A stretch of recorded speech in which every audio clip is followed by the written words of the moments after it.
This is the Breakup Theory, conversations on ending things and collective liberation.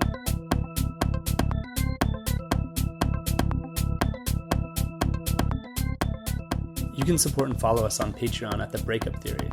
There's an option to subscribe for $5, which helps me keep on doing this work. You can also follow us and rate us on Apple Podcasts, Spotify, or anywhere else you get your podcasts. Thanks so much for listening, and thanks to everyone who's reached out to share your thoughts and ideas. This is the first entry in the Breakup Theory Agony Letters, an episode where we respond to listener submissions that came through the phone or our online forum. Today we talk through 4 submissions, all dealing with different issues.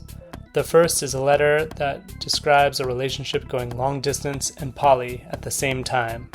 That one starts at 3 minutes, 44 seconds. The second is a call dealing with a confusing breakup involving a triad. You can jump there at 24 minutes. The third submission asks about breaking up with organizing groups and movements and embracing despair. That starts at 46 minutes and 45 seconds. And a content warning for the final submission. There's mention of stalking, sexual assault, and child sexual assault. This was a delicate submission dealing with a classmate who's pushing boundaries and our listeners' attempts to navigate how to feel and be safe. That response begins at 1 hour, 4 minutes, and 10 seconds.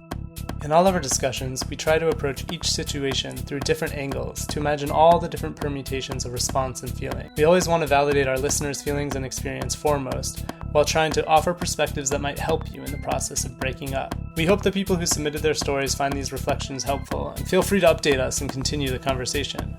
I also hope this will be generative for other listeners in their own situations, since these stories touch on conflicts and experiences that many of us share. We plan for this to be a regular series of our podcast, so please submit your stories. Our phone lines are open at 917-426-6548, and our encrypted submission forms live at forum.jotforum.com/thebreakuptheory/stories. We can't wait to hear from you. Now, enjoy the show.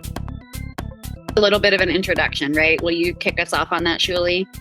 Okay, this is the first session where we are going to read messages that have been sent to us either by phone or through our online forum and discuss our thoughts around them and hopefully offer some help and create a kind of conversation with the people who are listening to this. So today we're going to try to talk about a few different submissions that we've gotten. Great. I will go ahead and start. I'm Caroline, and we've got River here and Shuli. So we will be sharing the labor of reading these questions out loud and then responding. And I want to give a disclaimer on my end that is none of what I will be speaking to should be interpreted as psychotherapeutic advice, because that's not what I do for a living. As a psychotherapist, I don't give advice. So I just don't want people to listen to this who happen to know what I do for a paycheck to get confused.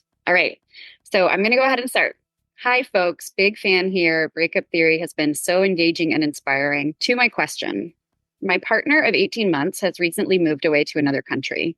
We initially broke up, but have more recently agreed to be together in a poly/consensual non-monogamy way. Non-monogamy is something that I absolutely believe in, but have never practiced myself.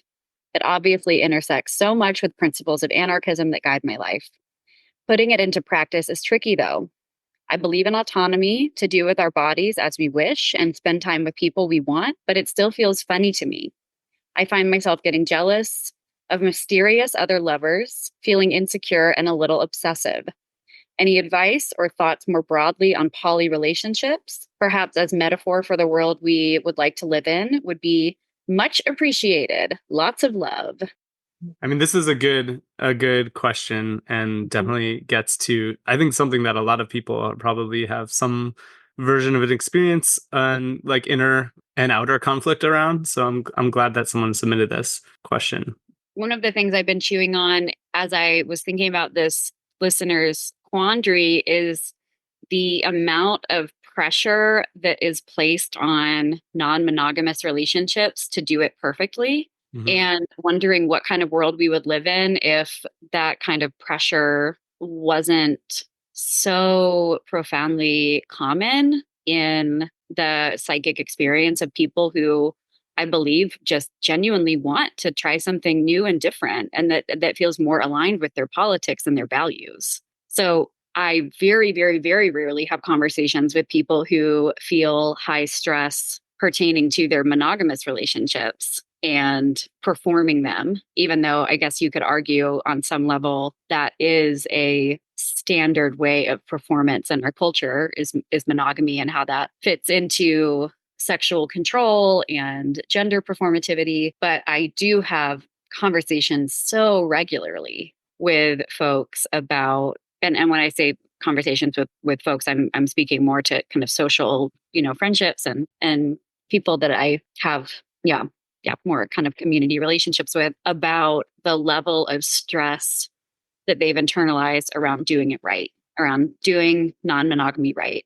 And at what point did that become synonymous with not feeling feelings, which have no inherent moralistic meaning? Yeah, I was thinking it's following on from that, Caroline. I think a lot of the time, perhaps it is this social media culture that we inhabit these days. Everyone's sort of acting as if they're being watched, and everyone feels that their faults and mistakes and flaws are hyper visible. And we do need to always be perfect, be perfectly presented, and be perfectly, relating perfectly. And I think the biggest adventure, or the best sort of experience of a relationship would be, is if you felt comfortable and confident and held, and that there was space for you to mess up, right? Like sometimes I think also with this sort of dating app culture, or this idea that, if somebody makes a mistake, you just swipe left and you move on to somebody else, or we perhaps have this fear of being dropped as soon as we do something wrong, or show some weakness, or show some insecurity. And I think that the person who's writing is facing two big challenges at the same time, right? So you're both transitioning from having a relationship with somebody who lives presumably close by to something long distance. And you're also dealing with opening that up. And those two things are spaces that, you're going to have to negotiate and navigate and get together on. You both feeling secure enough to be able to express what your needs are going to be in that situation, and secure enough to know that if you do mess up, if you do need to change what you wanted, or need to say, okay, this happened, but, in hindsight, that didn't feel good for me. There's space for that to be visited as well, and constantly sort of renegotiated, without it being and I know people have this criticism of poly relationships, right? That you end up just forever processing. But if you can find a middle way, you're in for a ride, I think. I think that's such a good point, to that there's two major changes here. And going back to what Caroline said, there's a lot of pressure that comes from it, because it's someone's moving away, you have a relationship that you like, you want to hold on to it in some way, but you also acknowledge that moving away means that you might have to rethink what that relationship is.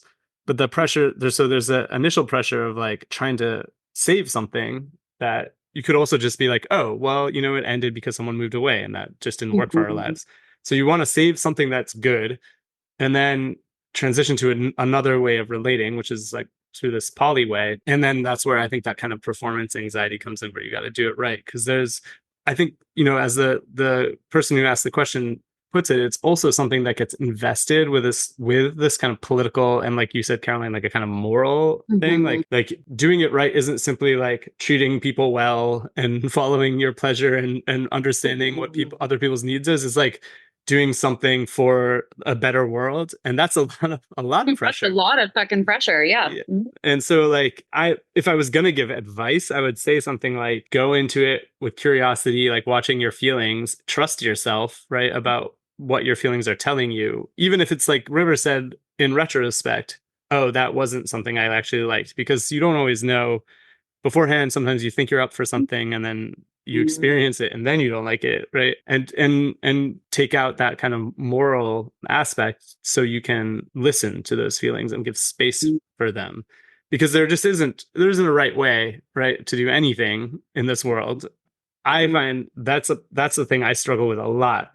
Internalize this idea that there's a right way to do things, and that I'm somehow totally doing them wrong, right?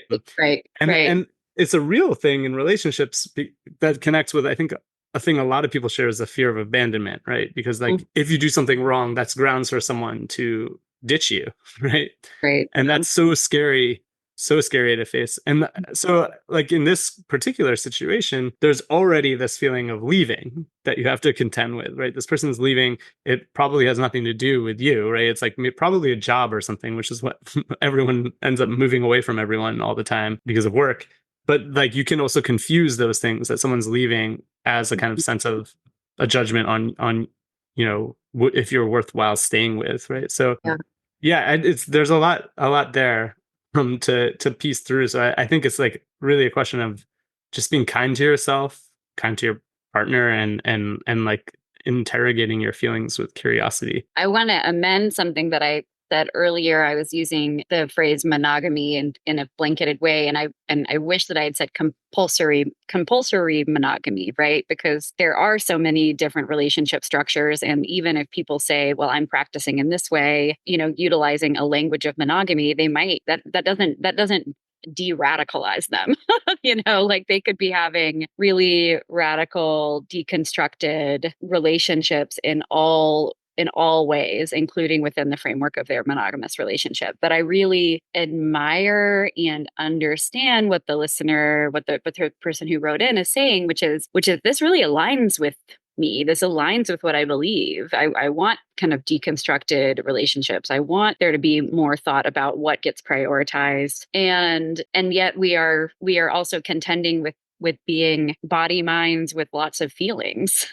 And so I don't expect people to not run into feeling envy or jealousy. The person said these mysterious other lovers. That really stood out to me. How often we can create a vision in our head of what another human being is and what they represent to us and our sense of security and stability. And so if I can give advice, and I will just speak from my own experience, and this may land or may not land at all with the listener, I have found that it is really, really helpful and regulating for me to humanize those other people, right? So kind of dropping the otherness of them and understanding other partners or other dates as whole humans who are parallelly and simultaneously doing this relating thing.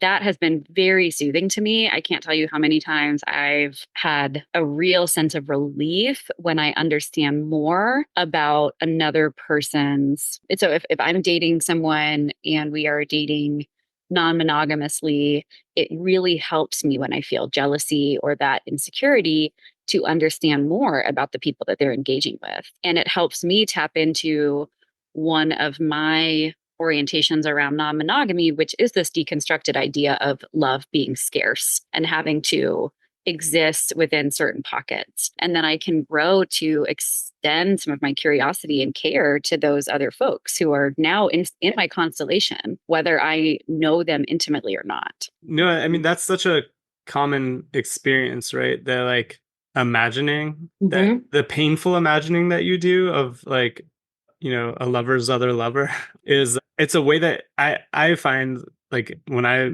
do stuff like that in my head, it's like a form of punishing myself, basically. Like it's like when you have a toothache and you just like keep pushing on the tooth with your tongue, right? Like, your brain is like hurting you when you do it.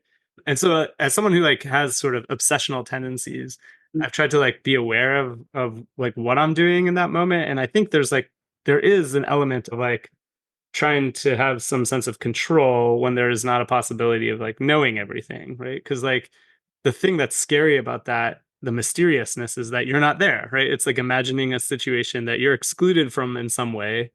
And so then you can also put into it all these things, like going back to the idea of perfection. You like, imagine this other lover as like better than you in all these ways, or like perfect. And I think what you said is really helpful, Caroline, because it's just like a person, right? He's like, I don't know. And like if we demystify the actual like act of relating, like sex and stuff, like I mean the thing is like, having sex with people is like whatever. You know what I mean? Like the thing that is like interesting and important is in the relating, which is something that just happens between two people. And that it's not as much like the acts. I think we like, I don't know if this makes sense. tell me if this makes sense. I think when we like obsess about these things, we're imagining like specific kind of acts that are going to like push you out of the way because they're being done better than you. And what we don't think about or know is like, oh, there's like something happening, just like hanging out with someone, getting to know them, like a kind of unpredictable thing that happens there. And I mean, that can lead to some fear too, because you're like, oh, this person could then sweep my partner off their feet, and then they'll like this person better than me. It's a way to punish yourself. But I just think like what you said, the demystifying it to be like, these are just like people doing things, and everyone's doing them in the same kind of fucked up way, trying to be good, you know? Yeah, I was going to say in this, like in terms of practical advice, what I would say both with the transition to a long distance relationship and poly is that you need to spend some time like thinking for yourself, what is it you actually want and what is it you actually need, 100%. both from the relationship and in your life yourself, right? So do you want other lovers? Do you want to go look for other lovers? Do you want to, how much time do you want to spend with each of them? How much attention are you open to, different types of relationships with other people? And do you have the headspace for that? So taking your thoughts away from perhaps spending too much time thinking about the mystery lovers on the other side. What about you thinking of the mystery lovers that, maybe will appear in your life, and thinking about what place you would give those relationships as well. And then with regard to the partner who's just moved abroad, I think it's really important and you might not be able to like really put a figure on it or like be super precise, but you might be able to say, listen, I would appreciate it. I would like it if we could say speak on the phone once a week or once a month, or like do a FaceTime, or I would appreciate it if perhaps every so often we would spend the weekend, or I would visit you or you would visit me, that you'd actually get to be on the same page roughly, and for that to be also practically manageable within your lives and financially and time-wise and so on and so forth, so that that what each of your needs are, and can those needs be met, and how do you feel about like meeting those needs, and are you confident also communicating your needs and saying, okay, say I want to meet once a month, but my partner wants to meet once every 6 months, and that just isn't quite enough for me. Then rather than sort of, having sort of the confidence to then say, okay, well, either I'm going to compromise and say, okay, let's see if we can come to some kind of compromise. Or I'm going to say, well, you know what, this isn't actually going to make me happy. This isn't actually what I want. So I'm going to say no. Do you have the confidence to say no when it is no longer what you want, or it does no longer fulfill your needs? Or do you have a capacity, or do you both have a capacity to make a compromise some way or another? And the same goes for, people with poly relationships generally tend to have like some rules. I don't like the sound rules because or the word rules, because we're all anarchists and like, who wants rules, right? But expectations, right? So if you're able to express clearly what your expectations are, then you're also clear what you need to see happen in order for you to be able to say, okay, this is my expectations met. And if you're not clear, then you might you might get upset about things that you need, but that you haven't communicated that you need. And you can't expect a partner or anyone in your life really to know, like through telepathy or whatever, what it is you need. So I think clear communication and clear sort of agreement on some of the basics is a good starting point. Yeah, what you're talking about is like, in one way I was understanding it's like giving it structure, which I think can help with the feelings of uncertainty that come from, imagining another person's love life. You'd be like, oh, like, I know that these things are in place, or that we have this kind of shared expectation that we'll like talk at this moment or see each other at these times. So then you can rely on something being kind of consistent, and like, it's going to happen. I was just thinking though, that like one of the issues that I see kind of coming up in these kinds of situations with like this, going back to the mystery lover and what you were saying, River, about like imagine your own mystery lovers. There's also sometimes this feeling when you're opening up a relationship, being like, we both have to sort of want the same things in an open relationship. And that's like, there can be like even like kind of competitiveness between like, if if they're going on a date, then I got to go on a date, right? But I think you got to be open to the possibility that you and your partner might want different things out of opening the relationship and might find different fulfillments, right? Like it might be like one person wants to have like a lot of casual dates, or another person wants to have someone that they see like regularly, right? And there could be differing sort of levels of desire for physical aspects of it. So I think that's like another thing just to be aware of, and to be in touch with your own desires, and try to separate them from expectations, whether that's like other people's expectations or like what you think your partner wants and is doing and what they need, and how that you should somehow mimic that in some way. Right. There's one other thing I think though is worth talking about, but I want to make sure we talk about, because this is like a question also about living out your politics. Mm-hmm. And I just want to say that, again, maybe we've already sort of said this, but I want to reiterate that, like, not like, I don't think there's one model of relationship that should be legislated for everyone, right? Yeah. And whether people might call that anarchism, be like, the only way to do an anarchist relationship is like in some to do relationship anarchy. Right.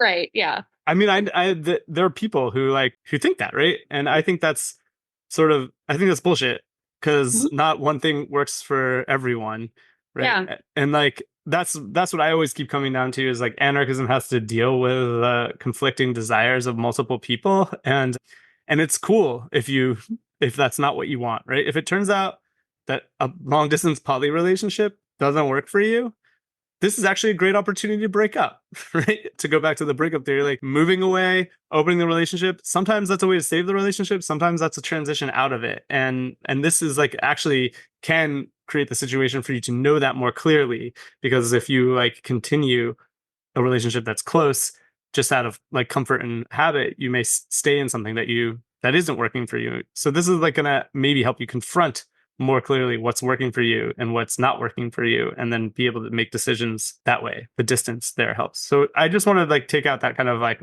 moral political expectation that this is the way that we should run our lives. Right. Right. Or that if you decide that this doesn't fit for you, and you have to break up either with the person or with the process that you're in, that is not a indication that you are unable to live out a liberatory politic, right? You are living out your life. It is not, within my non-monogamy, it is not appealing to me, nor is it emotionally safe for me to carry on multiple romantic attachments. However, that doesn't necessarily mean that I can't have experimentation or kind of like pushing against my own edges in other ways. And for me, that's just a matter of kind of protecting my emotional and spiritual health and my time. But I'm excited for this person to just see what happens, like, and I check back in with us. Check back in with us. Yeah, I'm really curious to hear how it goes, and wishing you well, and wishing you lots of patience with yourself, and breaking up with that feeling of pressure and having to do something right. Well, thanks. Yeah, thanks for this question. It's really important. Also something I'm sure a lot of people experience and share concerns about.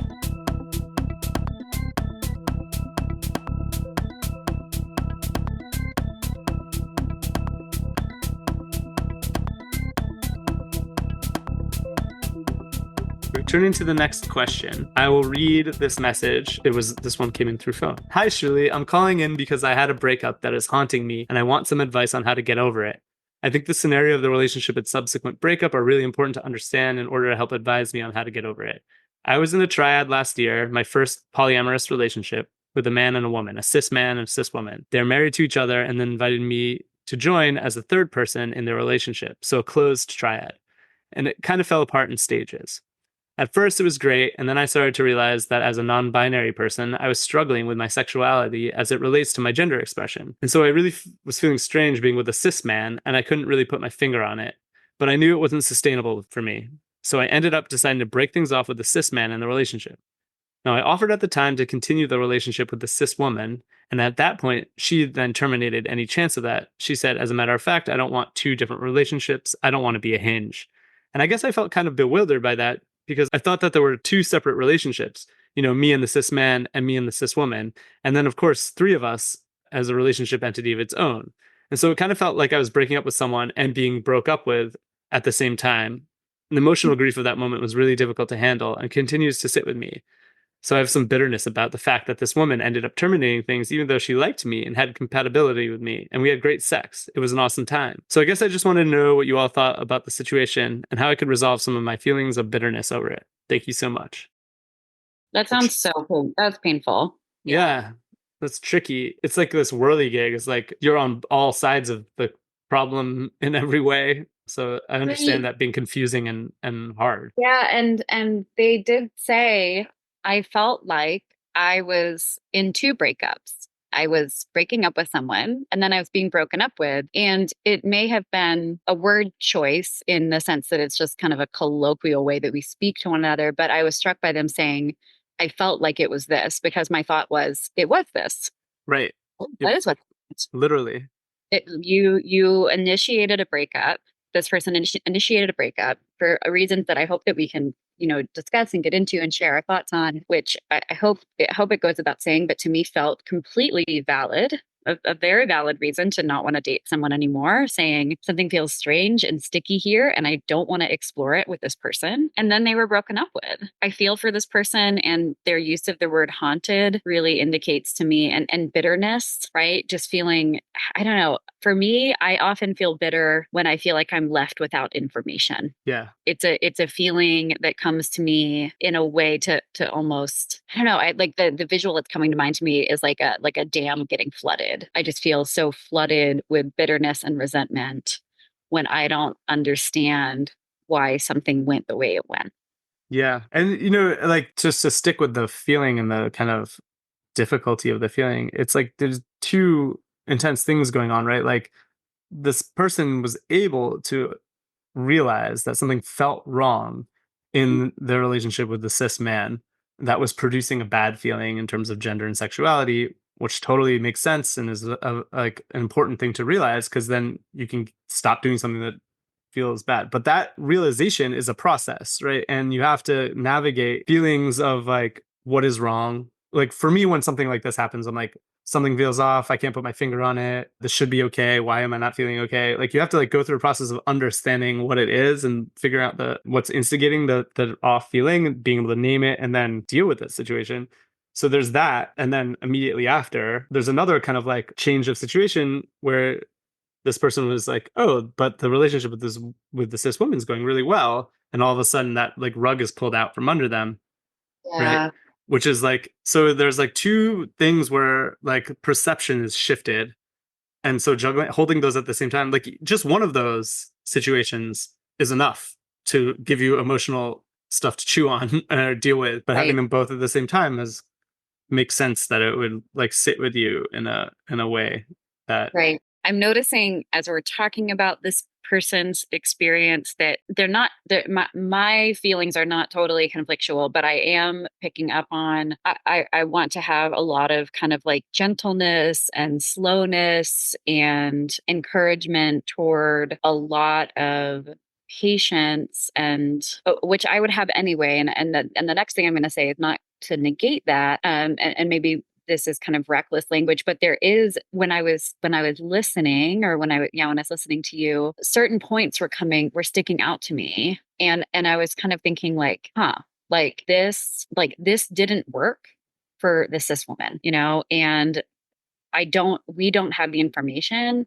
to what degree that was clearly stated, or to what degree at the kind of top, quote unquote, top of the relationship, at the beginning of the relationship, that these three individuals were able to communicate expectations around what would happen outside of the closed triad shape.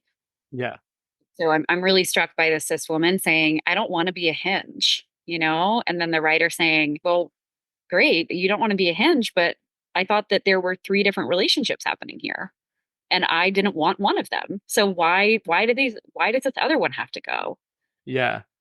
I think like in this kind of like almost typical way, like the person who brought us this story wasn't treated as like a full person in this situation, right? Yeah. And it's like what you typically expect when a couple says, let's find a third, right? Even if they're like not talking about a third just for like, one-off, experience, but like a third for our relationship. it's very hard, I think, or rare, or it demands a lot of like care and attention, like you're saying, to do that in a way that is like treats the third person who's entering into a relationship that's already established. Maybe it was like also monogamous for a long time. I don't know. To treat them as a full person with like all the respect that they deserve, right? And like that, there's a lot stacked against that person's Yes, experience. absolutely. Right. So like I think just also just to say to the person who is sharing their story with us, like that like that's something that shouldn't have happened and isn't the way like a good kind of throuple situation should Mhm. work, and that's not your fault, right? Like that you in a Mhm. way that was like that's just like treating you like a not a full person, as I was saying.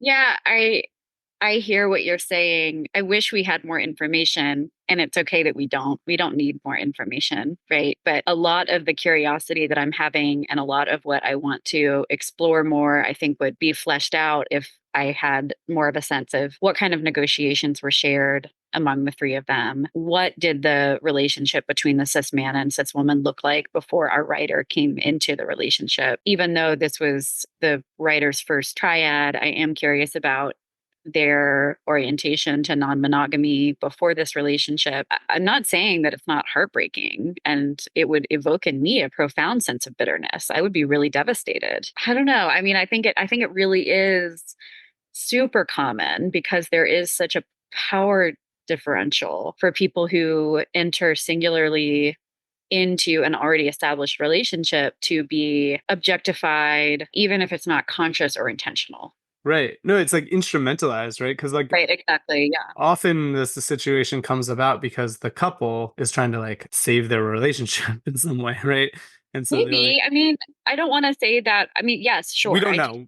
We Yeah. don't know. That may have not been the experience, right? The writer could have been close to both of these folks and said, you know what? I'm really noticing that the three of us have a kind of chemistry.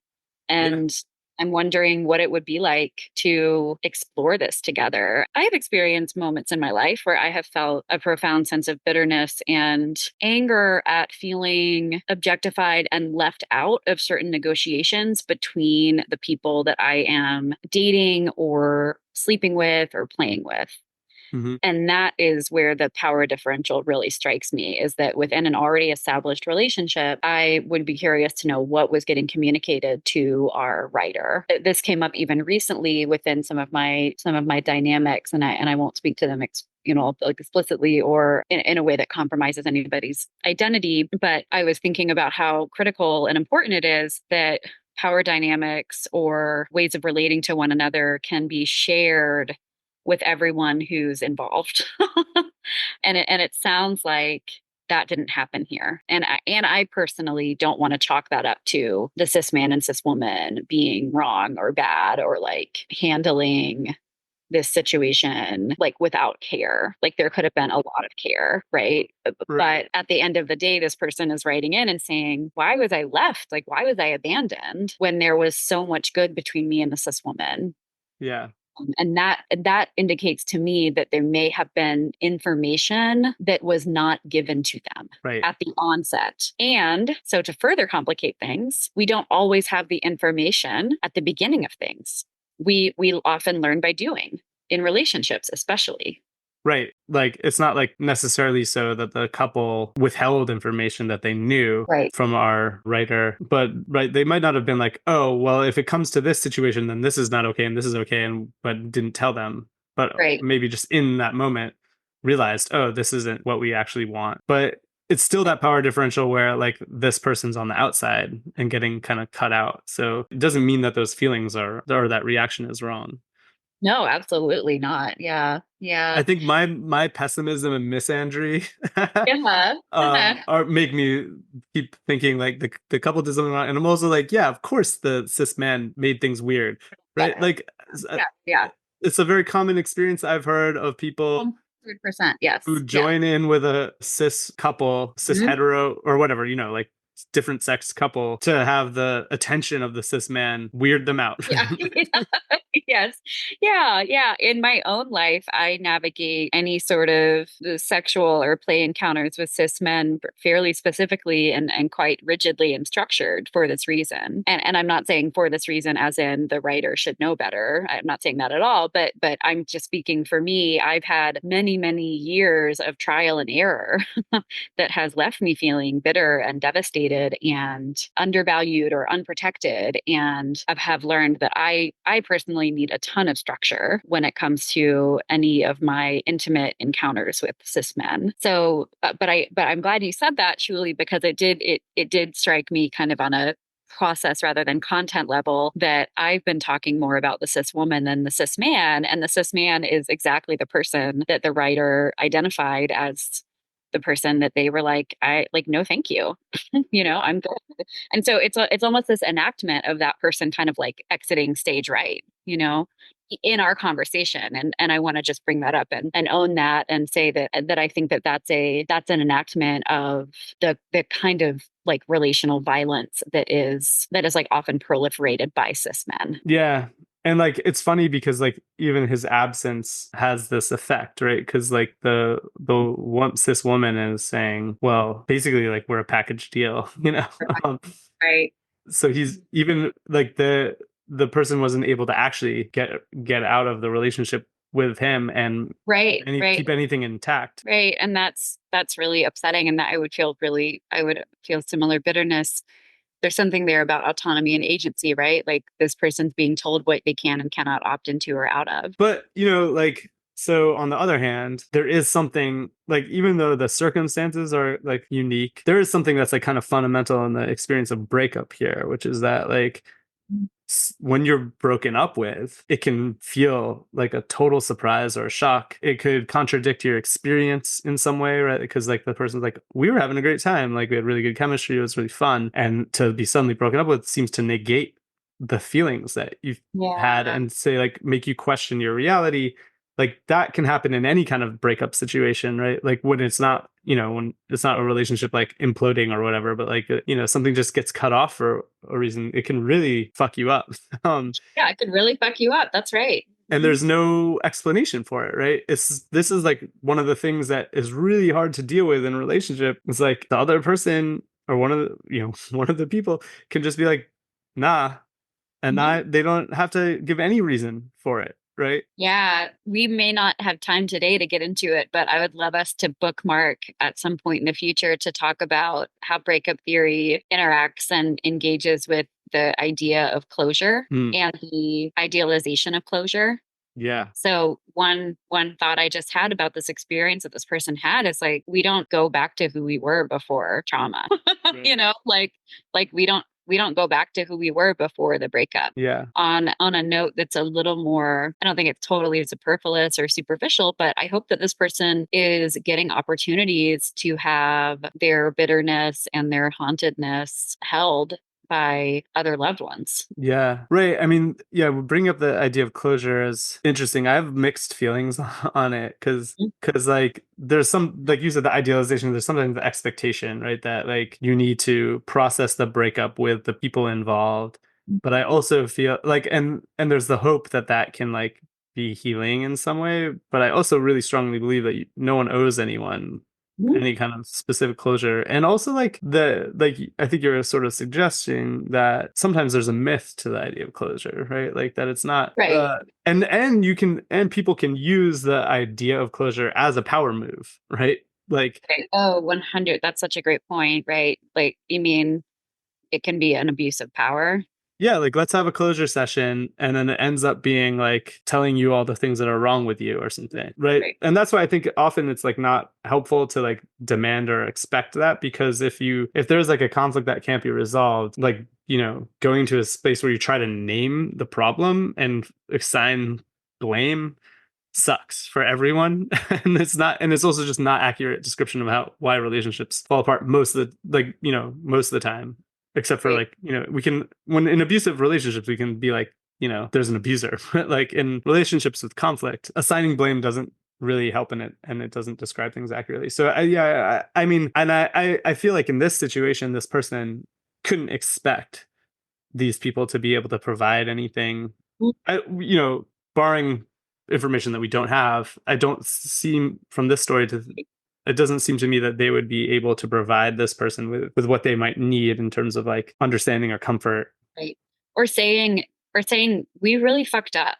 We handled you really, really indelicately, and we are sorry. Yeah. I mean, that goes back to like my feeling that this person entered into the relationship not as a full person, right? It's like the unicorn thing, right? Like, we're a couple searching for a unicorn. I mean, it's also been like kind of in the discourse of late, this like critique of poly relationships as like a kind of straight bourgeois, late capitalist desire, which is like, I don't think is accurate. I don't think that's accurate at all. And I don't think that you think that that's accurate at all. And that's maybe another conversation, but I hear where you're going. Continue. Yeah, but I do think there is a phenomenon, or like maybe an increase in acceptability for the people who have, maybe more of the time been in the kind of traditional cis het kind of relationships to now be practicing some kind of ethical non-monogamy through the apps. And like if you go through the apps now, it's like all seemingly straight couples like looking for a third or like whatever, or dating separately or whatever. But I think that situation sets up the possibility for someone entering into a relationship with someone who's already coupled, right, to be, treated in this flattening way and hurt. Right. Well, and to be treated like they are outside of that dynamic, which they are. Yeah. I understand I'm making a pretty blanket statement, and my blanket statement is not meant in any way to dismiss or invalidate any sort of like poly structure that includes a triad, where there are people who are kind of established in an initial way and then brings in other people. But in this case, and in many cases, that is what's happening. Yeah. Somebody is coming into something that has some kind of pre-established structure, and that's why there's a meme about it, right? Like my wife and I saw you from across. Saw you at the bar, yeah. So maybe we have a general understanding of why a couple would like want to do this thing, but I do think that there's something worth thinking about, like why I'm not putting any of this onto the person who wrote to us, or called into us, but thinking about why people want to be the third person entering into a triad with an established couple. Like when I think about that, I'm like, what sounds appealing to me is a different kind of stakes of a relationship, right? That because like starting a new relationship involves a lot of work of like getting to know each other and all this stuff. And like, if you're like a third person in an already established relationship, it might kind of reduce some of the stakes of like setting things up because there's something that's been established already. And I guess like maybe this is where I'm getting to a thought of what I could offer to this person is like having an exit strategy when you're going into a situation like that, because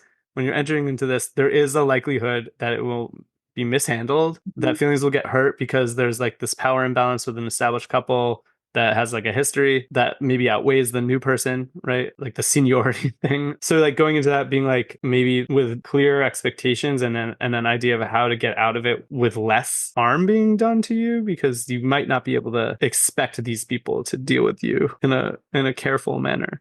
Yeah. Does that make sense? Yeah, that does make sense. Yeah, I was just thinking about how I don't expect for there to be no harm in most relationships. Or like no disappointment or pain or rupture. But I think this person's experience is like the like tricky thing about it is like I assume this person knew that you take a risk when you enter a relationship, right? Like absolutely. But the thing is that they simultaneously were articulating their limitation and then having a limit imposed on them.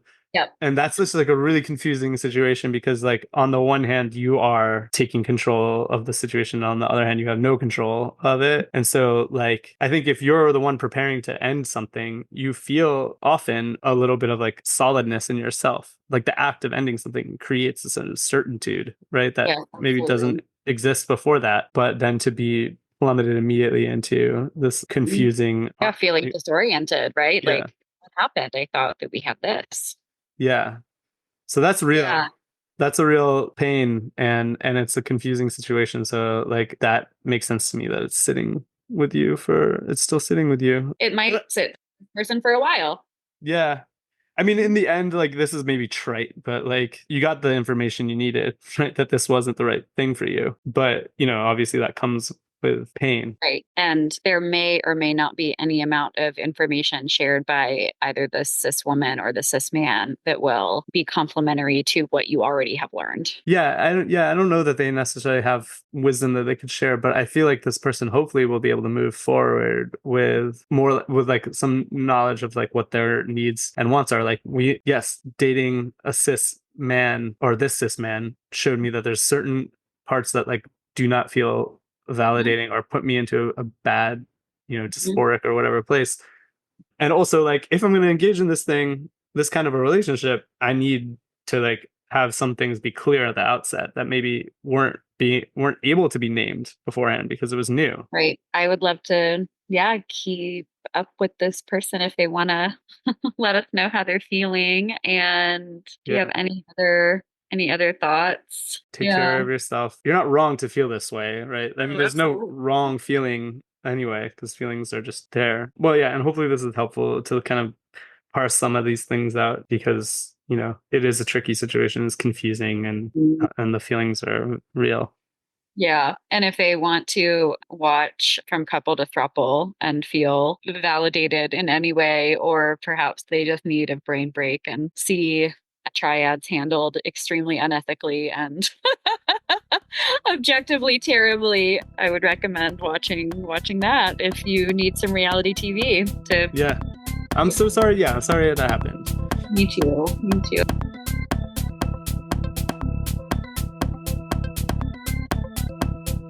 Hi, smiley face. Just listened to and loved the episode with Carla Bergman. A lot of things resonated. Carla mentioned trusting her gut and intuition around leaving projects. Currently, I am participating in an organization that feels on many levels wrong in terms of internal political culture, group norms, power dynamics. However, I'm in a place where the movement is weak, though still sadly relatively strong compared to most of the rest of Europe and North America. And I have a kind of scarcity mindset around not participating in projects that do exist. Yes, there is a lot wrong here, but there is so little else that is dynamic. It's hard to trust my gut and break up with it, even with all of its intense contradictions.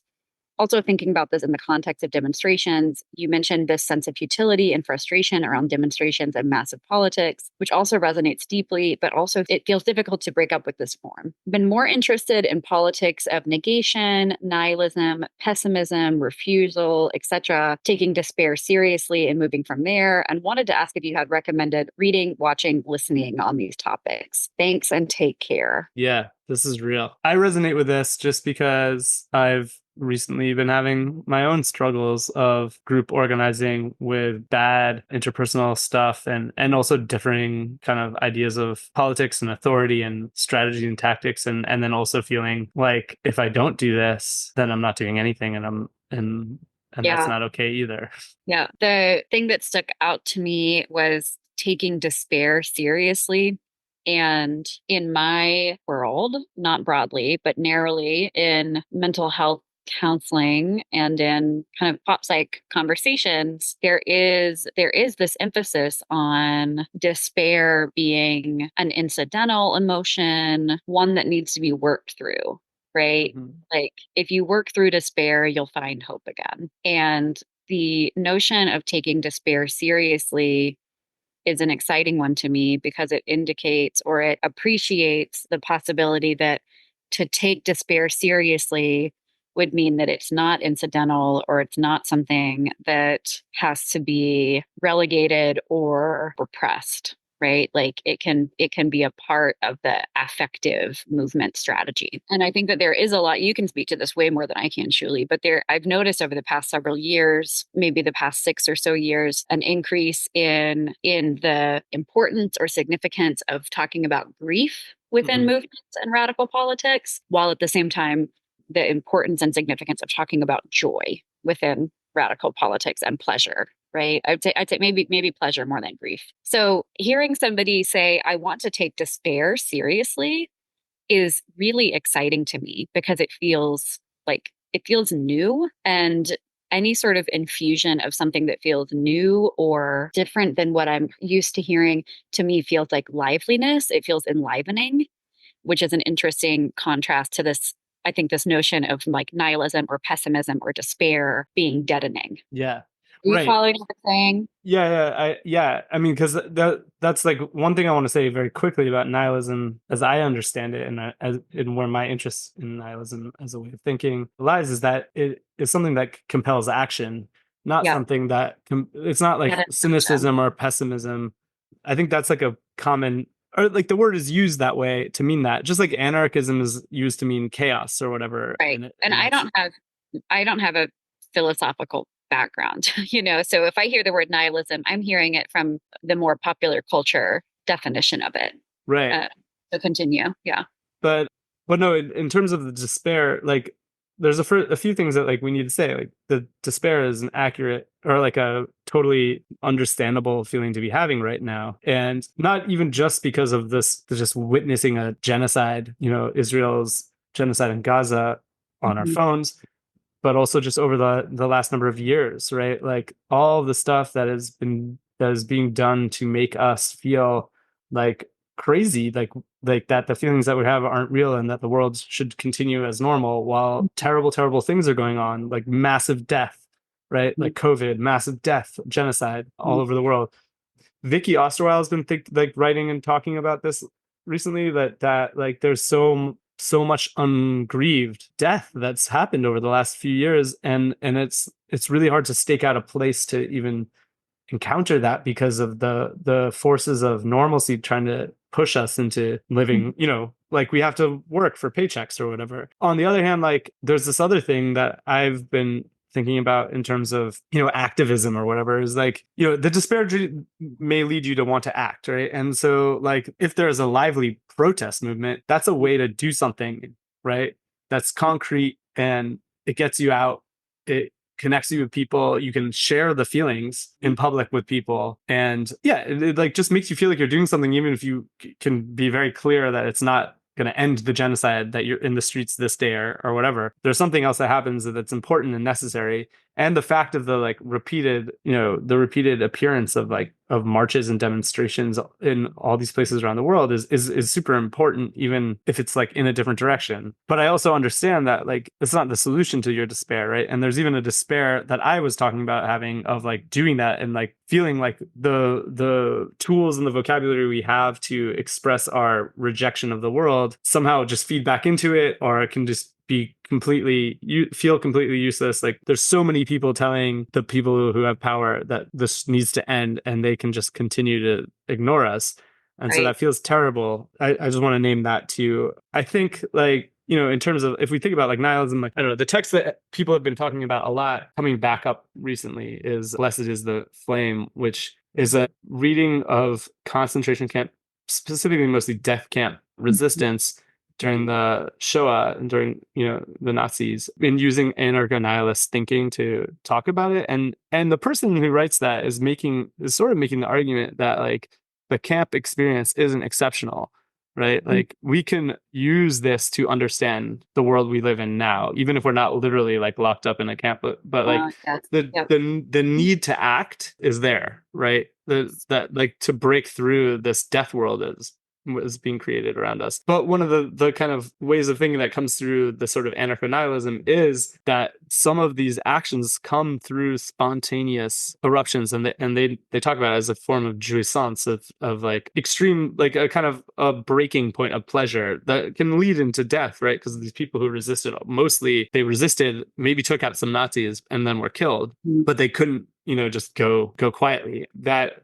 act happens spontaneously. It's not necessarily the thing that comes through the kind of dedicated organizing that we think is the real work all the time. And so I think making space for that, like you can do lots of different things and leave room for other things. So in my practical kind of advice to this person, in terms of like this org or group or whatever that is not feeling right, maybe you want to stay in touch with them because they're like the major game in town. Sure. And not necessarily align yourself with them, but thinking about smaller groups that you can work with, that you have affinity with, right? Affinity groups, like a smaller group that's more mobile. You can do more things. You can do your own thing, and touch base with the mainstream movement as you want. But like that flexibility allows for the spontaneity that the kind of like serious mentality of activism organizing usually doesn't leave room for. Yeah, I don't know. Those are my first thoughts. Yeah, those are your first thoughts. Yeah, speaking to the real practical question, which maybe the person who wrote this in didn't phrase it, in this exact way, like, should I stay or should I go? Right? Like what, like, should I keep doing this even though I'm actually having an intuitive, which I take to mean kind of a holistic no that they're experiencing within their understanding of what feels right, and they're getting a no? Or should I go and risk feeling as if I'm out of connection with the like real need to have shit happen? Yeah. And I like what you're saying, because there's a way of striking a balance that's quite relationally focused, right? Relational to this person, to themselves, and relational to other people. I got so much listening to your conversation with Carla Joy Bergman, and it was so validating to hear somebody say, like, I'm a quitter. I'm like, I really relate to that. I learned by doing, and as a person who learns by doing, I got to quit a lot of stuff. And I'm slowly over time like refining what that means to say yes or say no, and like move closer or move back. And my sense from what this person is writing in is that they are perhaps in a moving back moment from this organizing, but they are in a moment where they are moving closer to their intuition and their curiosity about how nihilism, pessimism, and despair can be, can be part of their politic, their life, their relationships. So I appreciate that it's not quite this yes or no. I'm really trying to see it as more like, what are you moving away from? Which doesn't mean totally detaching, and it doesn't mean totally breaking up. And what are you moving toward? Which doesn't mean like complete and whole and global investment. Right. I mean, that's I think a thing that is put upon us in the kind of capitalist identity-based world is that like whatever choice we make is like identifying us, is giving us a content, and that we have to like choose it forever. Right. Like you go to this one meeting, it doesn't mean that you're like, a lifelong card carrying whatever. And I think like often that, it's treated like the splintering of groups and leftist movements is a failure, right? Like there's the infighting, and now we like formed a new group or whatever. But I think that from an anarchist perspective, it's like true, and and it's the hope that we have. Like that's what I'm talking about. We don't want things to last forever. Right. And we don't want to keep doing the thing that doesn't work or that feels wrong. Yes, 100%. Or that makes us deny our reality to attach to a party line. And, River and I had this conversation on one of the earlier episodes, and River gave us some ideas that we're going to plug into this, but like, there's a lot of different things that people can do, right? We don't have the key of what's going to stop this machine, right? Because if we knew it, we'd do it. But it's all kinds of activity. I mean, everyone keeps quoting the Diane DePrima thing of like, it's going to take all of us pushing it all sides, right, to knock this thing over. And so there can be rhythms of how you act within that, taking on different activities, or breaking up a group and being like, this isn't it. There's something else to do. For me, like the nihilism really is like, I don't know, we can get stuck. Okay, the bad versions of nihilism often are characterized as like, oh, you're just like sitting around critiquing everything everyone does and doing nothing yourself, right? It's very easy to shit on everything and be like, this isn't working, this isn't the right thing to do, and then like never do anything. Mm-hmm. And I think like for me, like that also gets stuck in the thing of like, I hate this world and I want to negate this world, everything about it. But if we get caught up in like the purity of like trying to act in accordance with a different world, or against all the totality of this world all at once, it can freeze us. So we don't do anything. We get caught up just like fighting the world and not acting right now. So like you want to, for me, like you engage in the sort of nihilistic approach to things in order to clear space to actually act where you're at and with what capacity you have, regardless of what the outcome is, because we can't be goal oriented, right? We have to experiment and try things, and in those moments you might know what to do. Right. I just first, for whatever reason, as we're talking about this listener's question, I'm thinking about the critique. I mean, God, here I go thinking about critiques.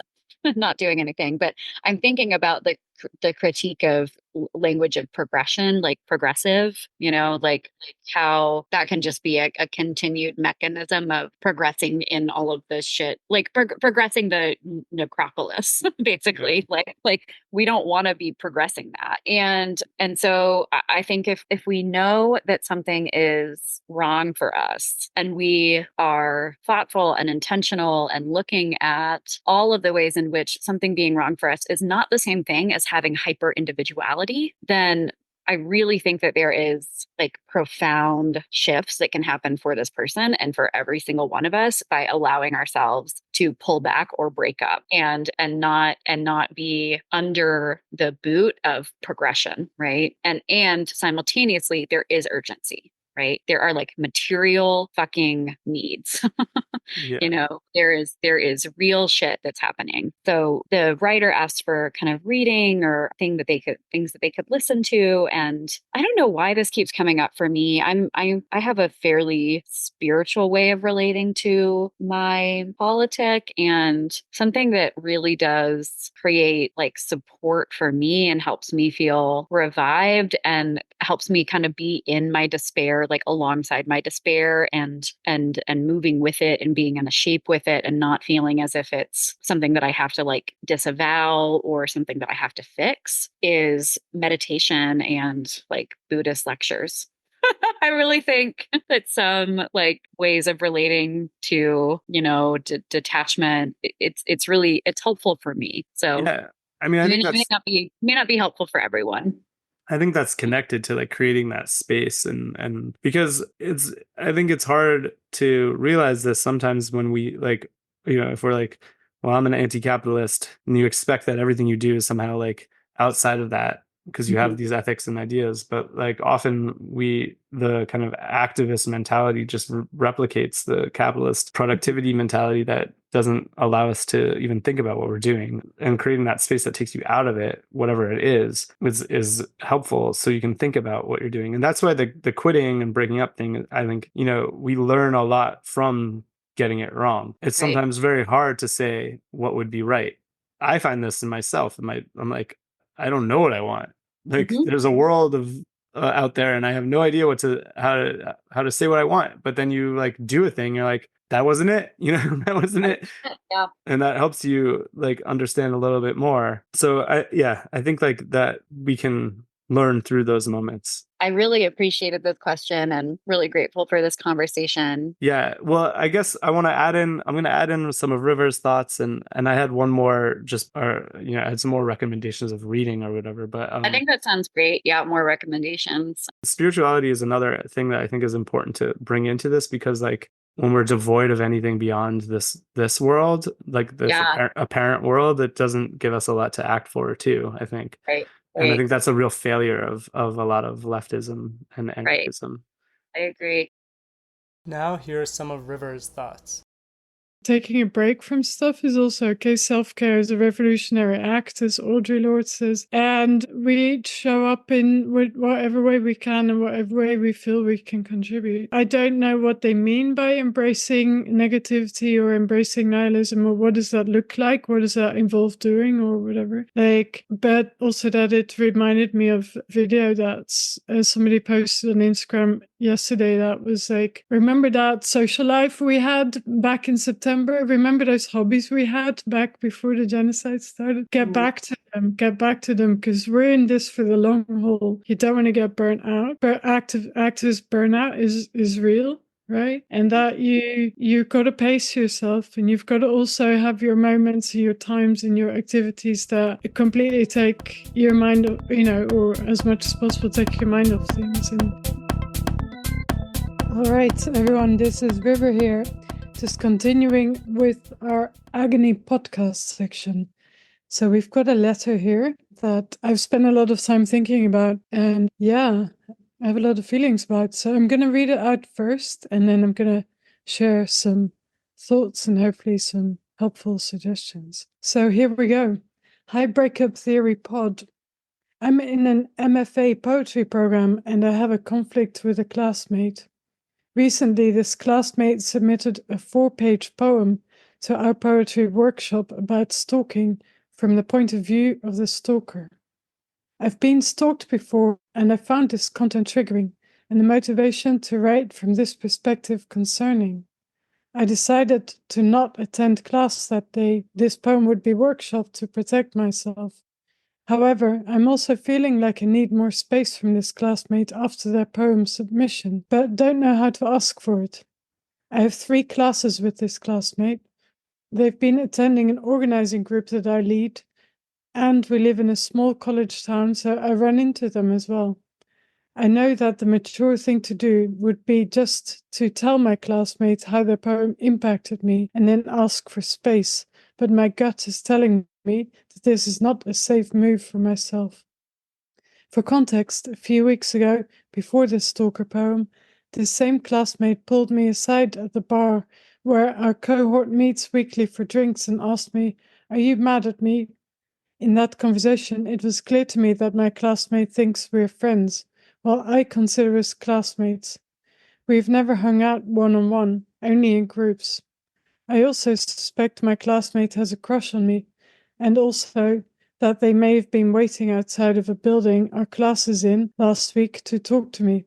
They also texted me yesterday about a matter that was very Googleable, which just seemed like a ploy to get my attention and really annoyed me because it's spring break right now and I was hoping not to think about them for a whole week.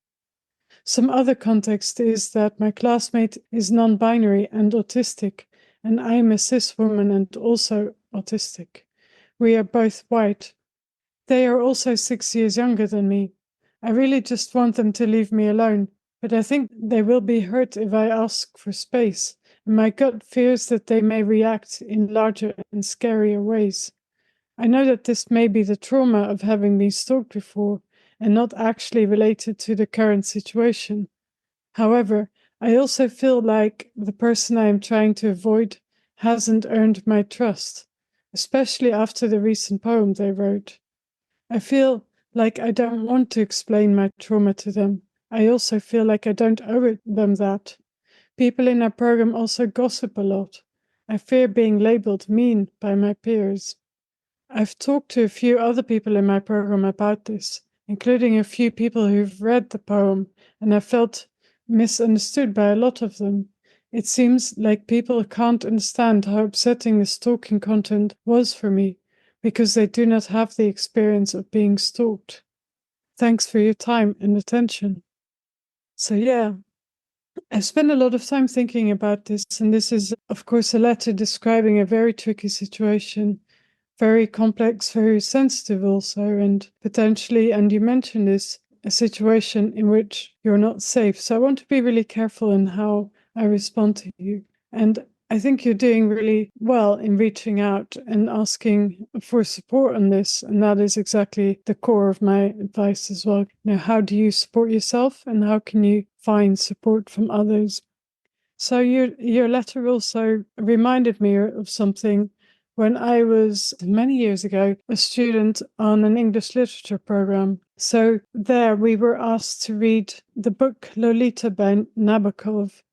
And for those of you who don't know this book, it's basically a book about a man who is obsessed with underage girls, and not just underage, but prepubescent girls. So he spends a lot of time in that book, which is written from the first person perspective, talking about how he observes and watches girls and describes their bodies and so on. And I got a few pages into this book and I realized that this is, as somebody who's experienced sexual violence as a young person, as a child, this is not something I want to be reading. And in fact, I feel very concerned about the fact that this is on our reading list and that no one seems to be raising the point that there's something very concerning and disturbing about this book.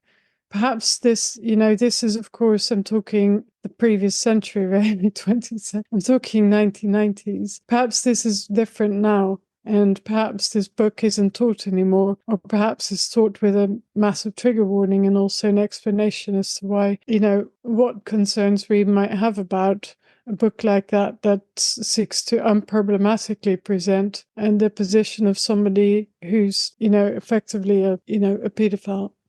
I'm just going to say it. So that's kind of what I was thinking about when I read your letter. Of course, you know, you don't know what drives a person to write a poem like that and to put it out there. Maybe this person is being edgy.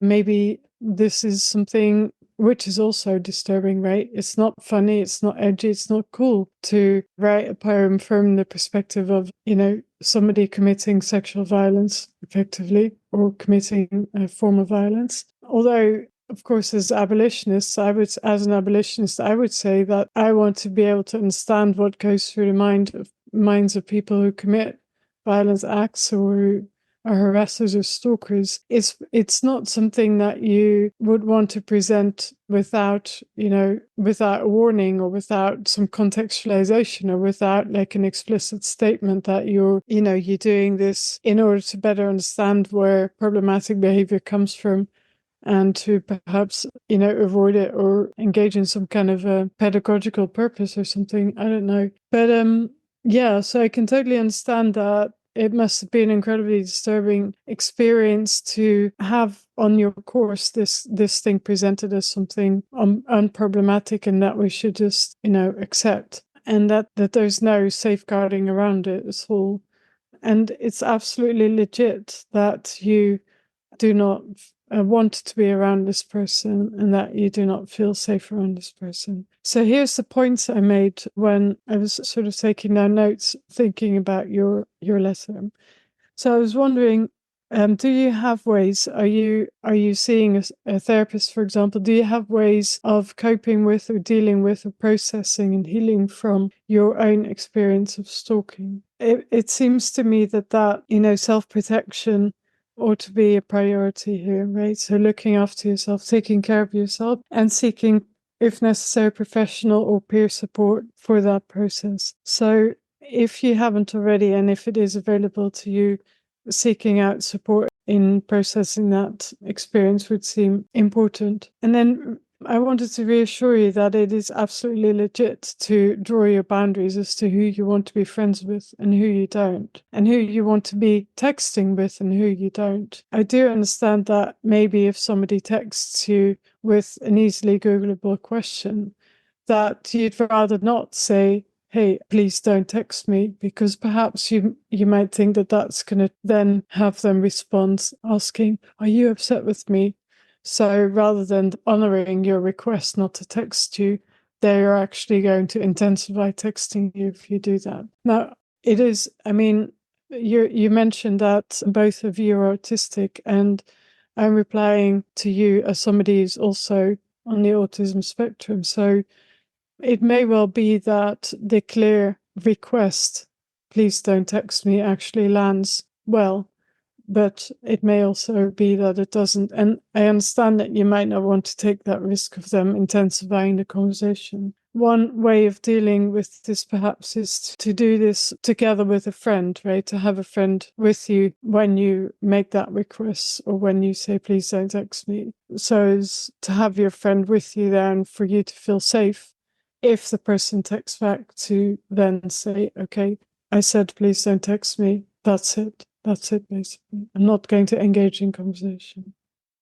Similarly, I wondered if perhaps having a strategy from when you bump into this person, because you say you live in a small town and they've been turning up to an organizing group that you lead, and of course they're your classmate, right? So perhaps if you have a strategy for dealing with your feelings and what you might do or what you might not do, or how you're going to act in the situations where you might bump into that person, then that might help you feel safer and feel less fear and less sort of stressed. And part of that strategy might be to have, say, a mantra, or to have a sentence or a thing, even an object that you attach to a sentence or a feeling of safety. Now, of course, I'm not talking here about like, what if that person turns up, if you bump into them in the middle of the night in an actual scary situation. One thing, I'm recording this as I've just come back from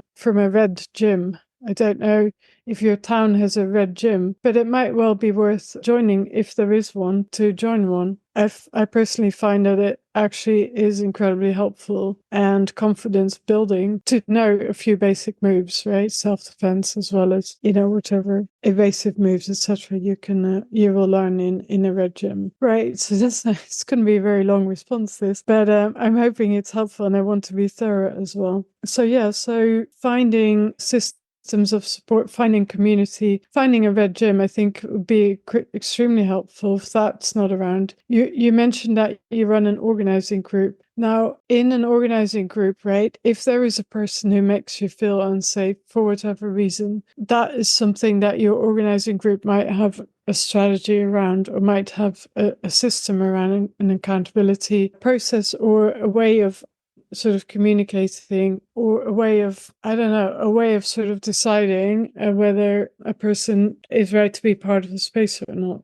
I don't know if that's sort of a space, but there are resources online that you might be able to look at, which deal with like conflict within groups, and like trying, what to do if you feel that you need to exclude somebody from your group. Yeah, and also you talk about having spoken to some friends and classmates and finding it quite difficult that they seem to not really understand what you're going through and what your problems have been with the poem and with the author of that poem. So my suggestion there would be, are these, it's important to have friends and classmates that understand you. So perhaps this is one place where you might want to have the conversation again. Do you feel that you can cope with having the conversation again and being really clear to your classmate, saying, it's important to me, or to your friends, in fact, it's important to me, as we are friends, that I can explain what this situation meant to me and how I felt in it. It's important to me for us to have this conversation, and for you to try to understand what was going on in this situation for me, because I also am going to want and need support going forward with this, because this is a difficult situation that, from the sound of it, is going to continue as long as this person is your classmate. Yeah, and then finally, of course, you do mention that you are somewhat afraid that the situation might escalate, and you don't know whether your fear is genuine, your fear of this person is genuine because there's something dodgy about this person, or whether your fear is, your triggered memories from the past. But if indeed, your fear is about the person and they are dodgy, I wondered if you could find out whether on your campus you have a program or a procedure or person, or, for instance, a person you can talk to in confidence with concerns about violence or harassment or stalking, right? So at my work, for example, we have these stalking and harassment advisors that you can speak to in confidence. And they're usually, like, the people that volunteer for these roles are usually really good and trained to play that role, and they might be able to help you and point you in a direction of further resources. And of course, if your concerns are genuine, they might be able to sort of come up with a suitable response. And then finally, I thought perhaps online you could find resources, both, if it remains difficult to talk to your friends and classmates about this issue, then perhaps online there are groups of people with experience of stalking, or perhaps there are peer support groups within your town, within your college, or indeed online. Okay, so those are really my thoughts. I think you're being extremely brave in reaching out for support in this matter, and I think you've done the right thing. I think you're absolutely legit and in your right to indicate clearly and decisively what your boundaries are, what you're willing to accept and what you're not. And it's great that you know what your boundaries are, and when you're not safe, when you don't feel safe, and you're already able to remove yourself from situations that aren't safe. And then, yeah, the final thing is really finding community, either like through having that conversation again with those friends, finding community outside of campus, perhaps in a red gym, or in some other, abolitionist group or transformative justice group, or indeed online, and reaching out to people within the university, professionals, or indeed also your professors, who should really, a professor running a class with a poem like that should really be in charge of the situation and actually call it out if it isn't appropriate. And I think that that's a discussion that should have been had in that class. So I would, as a professor myself, I would tell everything that really is something that should have happened. Then you could even consider if that's the kind of thing that you feel safe and comfortable doing, perhaps with a friend or with the help of the harassment advisor, if there is such a person, to actually complain like formally to the university about the professor allowing this sort of content within the classroom. Okay, good luck, and let us know how you're getting on. And thank you for reaching out and sharing your story with us. Thank you so much for these questions, and we look forward to reading more of your questions, hearing more of your thoughts. Yeah, send in your breakup stories, send in the puzzles that you're working through, and yeah, we're happy to share and have this kind of conversation ongoing. So, yeah. Thanks, everyone. Thanks, everybody. Thank you for listening to The Breakup Theory. You can follow us on Patreon at The Breakup Theory or rate and follow us anywhere you get podcasts. Call us at 917-426-6548 or share your story at forum.jotform.com/thebreakuptheory/stories. Can't wait to hear from you. Till next time.